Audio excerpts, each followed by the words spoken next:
What's up everyone, Trevor at Toploaded Gaming. If you have never got a chance to try out Gradius 2 for the Famicom, I don't care how you do it, whether you emulate it or, I mean, it's not really that expensive on eBay. So I would say if you can, find some way to play this game because it's really good. It really pushes the hardware limits of the NES, of the Famicom. So, I mean, this is when Konami is, you know, at their finest, before the shitstorm. So, as soon as you can, really give this one a try, because this is one of my favorite Gradius games to play.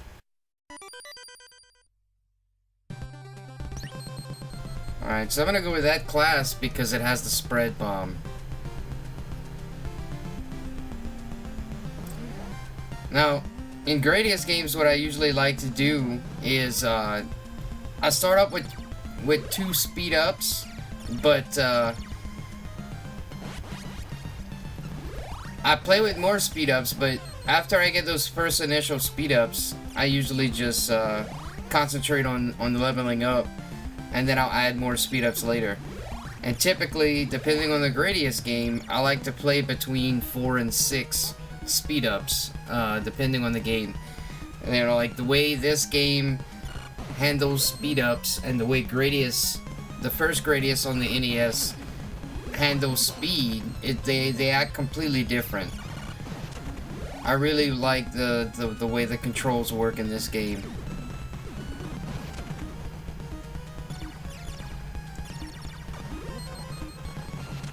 And as far as a path, this is kind of my path, and I mess up a couple of times, like that previous dragon. I was talking when it happened, but the previous dragon, I missed getting a power up over him. But other than that, this path, I find you can do a really good job of pretty much almost fully upgrading your entire ship before you get to the boss. Not only that, but you even have the shield highlighted in case it would happen to run out on you. So it took me a while to get this path done where I could utilize, you know, all the dragons.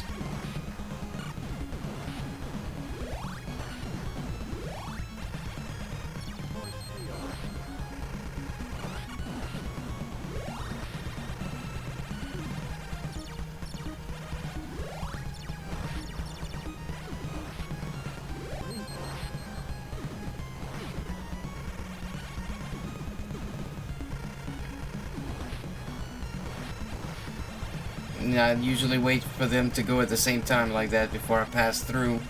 That first set right there was just a crush, so you don't really need to worry about that one. I just got my last option, and it's like it worked out perfectly. I'm fully upgraded, and I have the slot highlighted for a replacement shield. Now if you line up just like this, all you gotta do is shoot a little bit, and by the time he shoots, all you gotta do is move up, and he's done. So that's a really easy boss.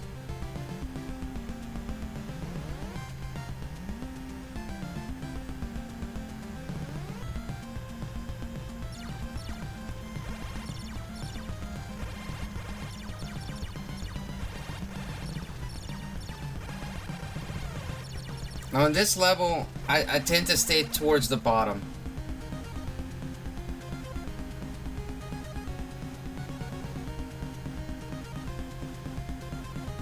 I find it's a lot easier just to stay at the bottom on this level.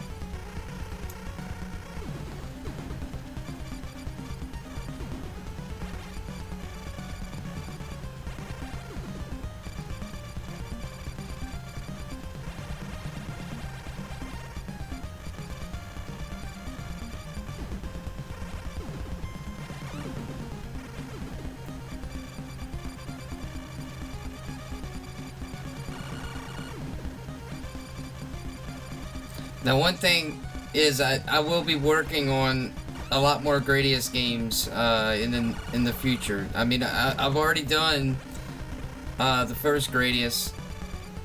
I'm not even sure at this point what order these videos are going to come out in, so, but I'm going to be doing Gradius 5 pretty soon. I'm going to do Gradius 3, and Gradius Rebirth. The only thing is, I really, really want to work on Gradius 5 as soon as possible.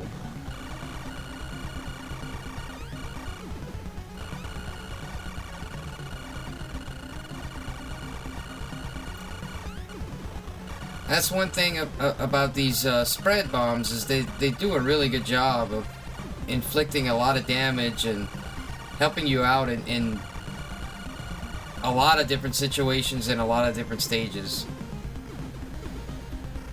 Another thing is, you know, now that I added all the speed that I wanted,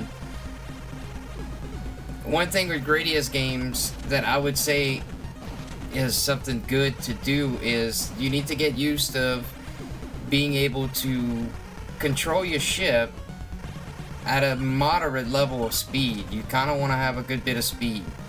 So you want to get used to, you know, being able to control your ship without, you know, wrecking to the top or the bottom or wrecking to anything with a good deal of speed. Once you do that, once you get used to that, the game is going to be a lot easier for you.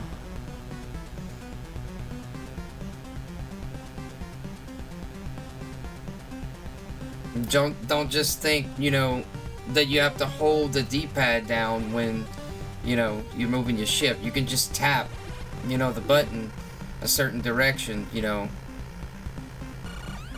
Now for this boss, you kind of just want to let your options just dig into him like I just did. I mean, it makes simple work of him.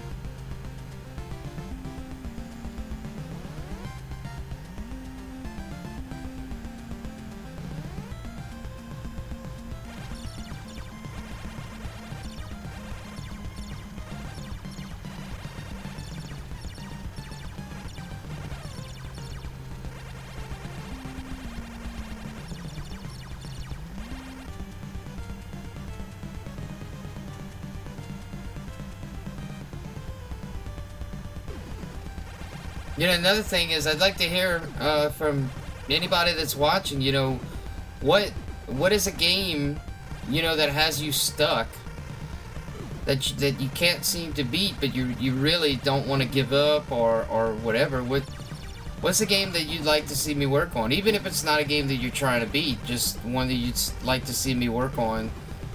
And I mean, it could be for any system. I mean, it doesn't have to be the NES. It could be. The only thing that I'll say is, it should be a hard game. I mean, I wouldn't say, you know, I wouldn't suggest you saying something like, you know, can you beat Uncharted 4 or something like that. I mean, in the future, I may do something like that where I do series of playing games like that, but right now I'm trying to stick to really hard games.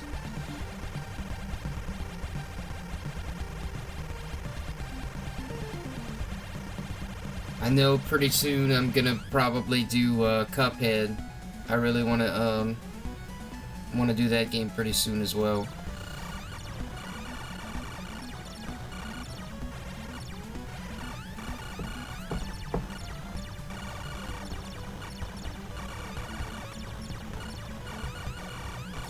Now, it's really a shame that this part slows down, you know, but for me personally, it's not a deal breaker. I wish it didn't do that, but, you know, it is what it is.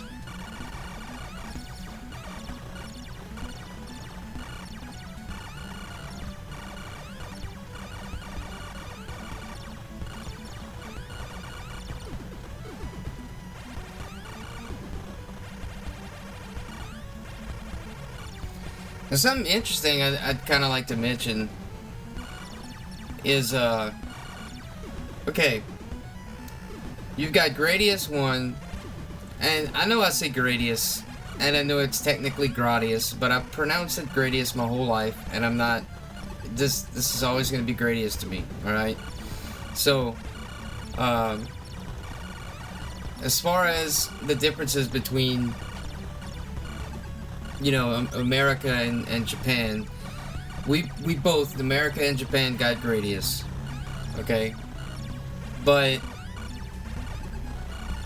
then we get Lifeforce, and Japan got both Lifeforce and Salamander. So it's kind of like they view Salamander as a completely different game from Lifeforce.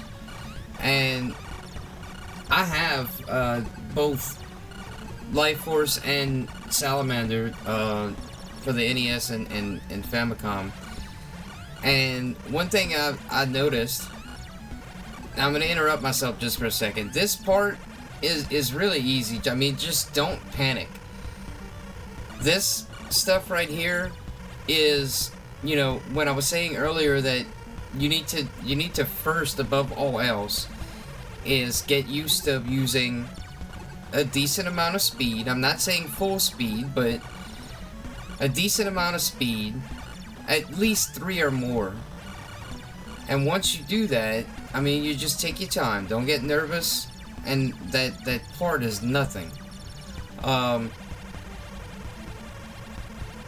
no, what I was saying about Lifeforce and Salamander is Lifeforce for the NES, as well as Gradius, you only have 2 options. Now for Gradius, I chalk that up to Gradius being an earlier game in the life of the NES, so you know they couldn't figure out how to make, you know, more than 2 options work. But then you come around to Lifeforce, and still it's only 2 options. But if you pop in Salamander, they have 3. Now I was talking to somebody and they were saying that in Salamander there's this mapper that they didn't use in they didn't use the same mapper or something in Lifeforce. Now, when you get into mappers and stuff like that, I'm not really the best person to talk about that type of stuff, but I'd be curious to know why they felt it was acceptable to put Salamander with 3 and Lifeforce with only 2. I'd be curious to know if there's a story behind that.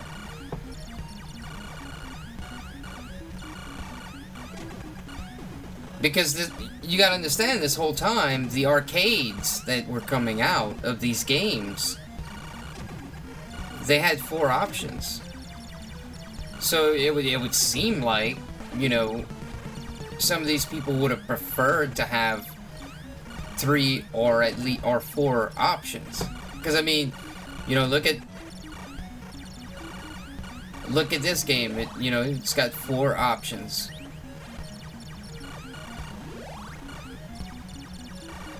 So I'd really be interested to know what the story behind that is, and how they felt about not being able to add in those options.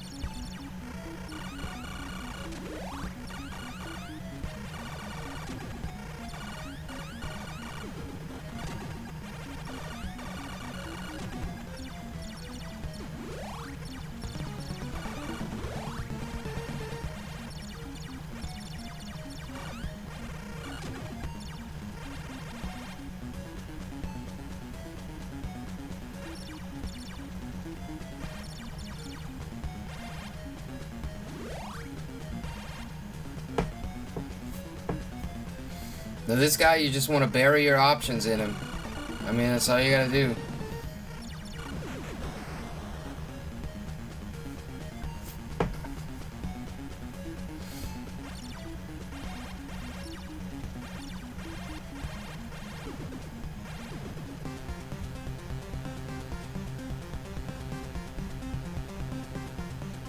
And this guy, you just want to shoot him out and watch for the other Muay heads that are coming at you.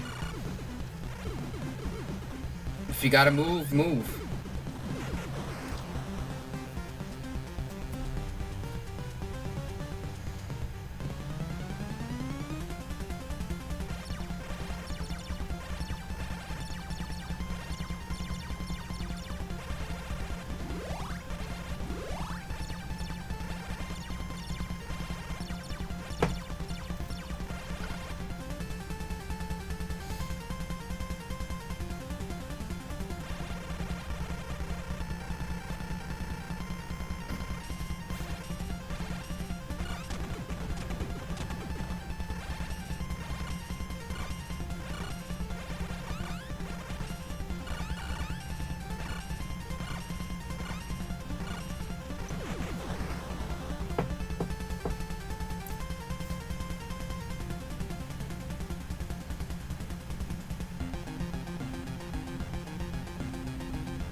This guy's pretty easy.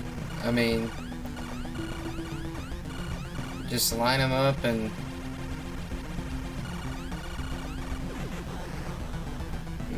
that's that. I mean, pretty simple stuff.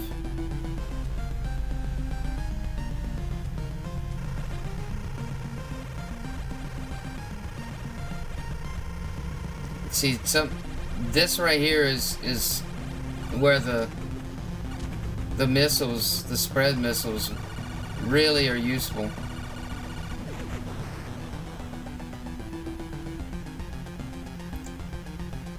Made that boss extremely simple.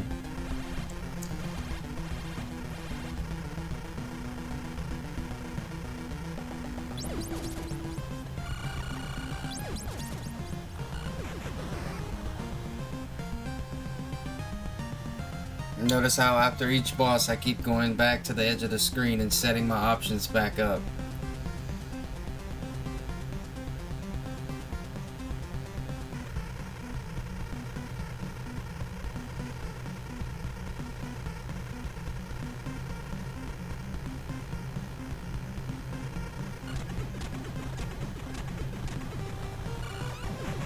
That quick.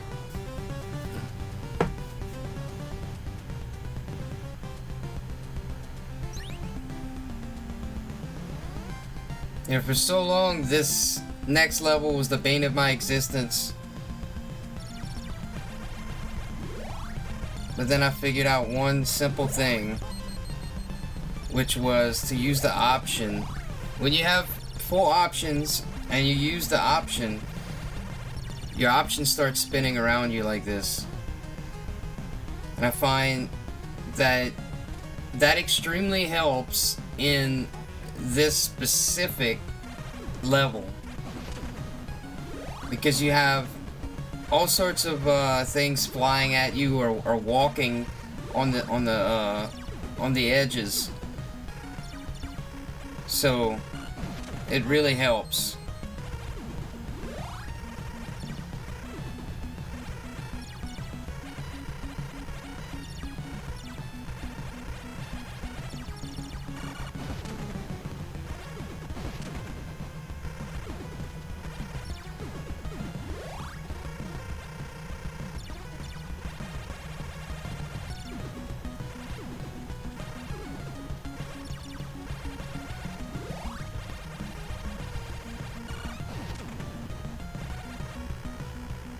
Now this part's pretty much easy. Once you get used to using a decent amount of speed, this part shouldn't really worry you at all.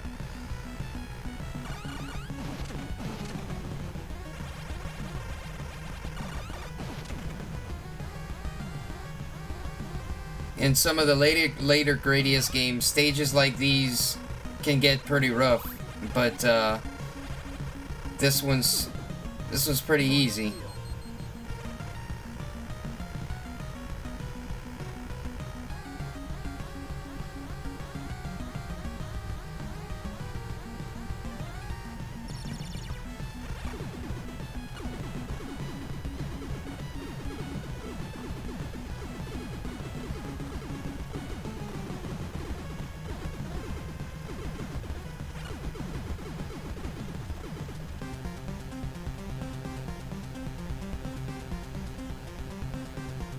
Now what I like to do on this one is I like to set up for these guns that are lined up, and I want to kill them as soon as possible. Just like that.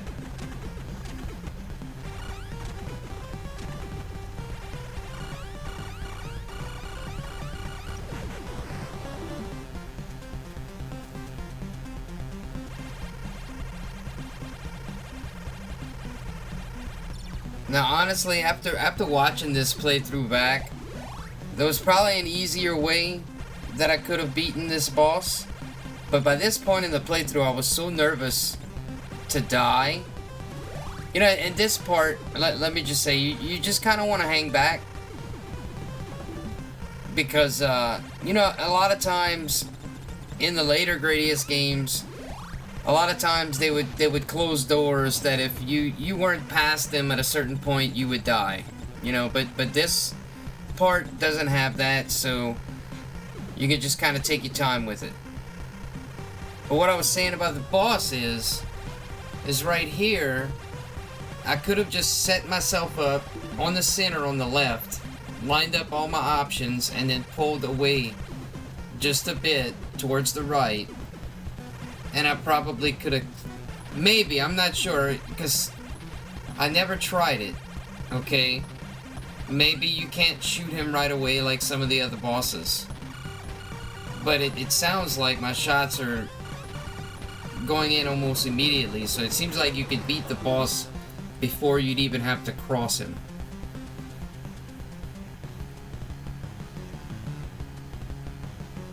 But that's up to you if you want to try it. Either way, he's pretty simple.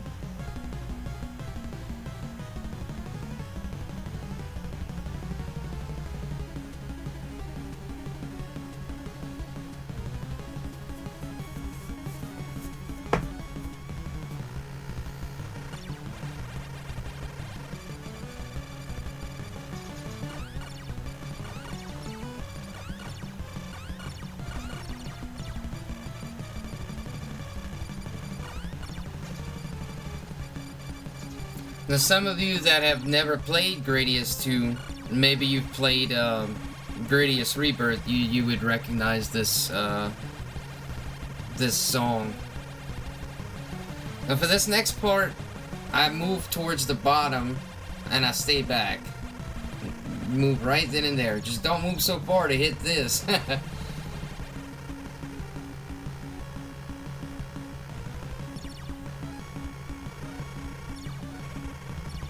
The only thing is, after this, you gotta get right here, because that happens twice.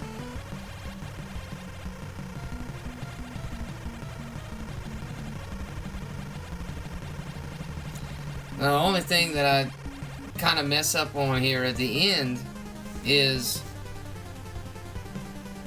I assumed this was just on a timer, that you didn't even really have to shoot him other than to protect yourself from these orbs that start coming out of his mouth. I thought it was just on a timer, and eventually he just blew up no matter what.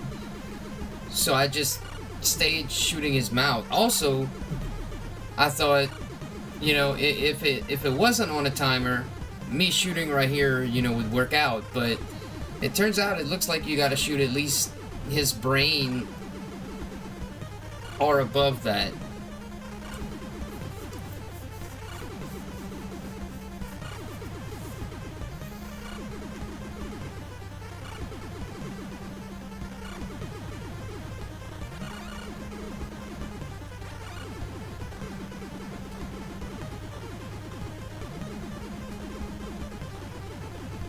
Cause see, it's still not killing him even though I moved up.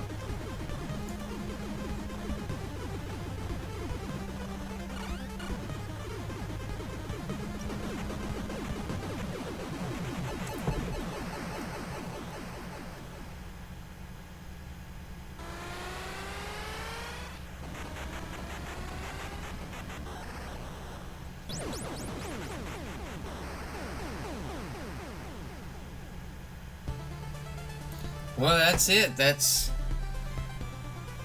Gradius 2. Well, that's it. That's how I personally won credit Gradius 2. Took me fucking forever to finally get it done, but I got it done. Now for this one, I decided I wasn't gonna really play on camera. It's kind of a pain in the ass, you know. I mean, you're trying to play a game that you die repeatedly, you know, and when that happens, you know, the situation I'm in right now, I have to stop streaming, start another recording to capture, and then I gotta stop my camera and start that again, delete the old footage in case the capture, you know, takes up all the memory in my card. You know, and then you knocking the tripod over when you do that, and you messing the way you have the camera, the shot set up, and then on top of that, I gotta set up my mic again and delete the old recording that, you know, I'm just failing on. So it's just it's really a pain in the ass for me. So let me know if you like this format better. And I kind of figured I could kind of talk a lot more, and what I would try out is doing this sort of tips and tricks sort of thing when I, you know, beat some of these harder games. So, you know, let me know what you think, if you rather it the other way or what. Well, that's gonna do it for me. This is Trevor over at Toploaded Gaming saying, let me know what game you want me to do next.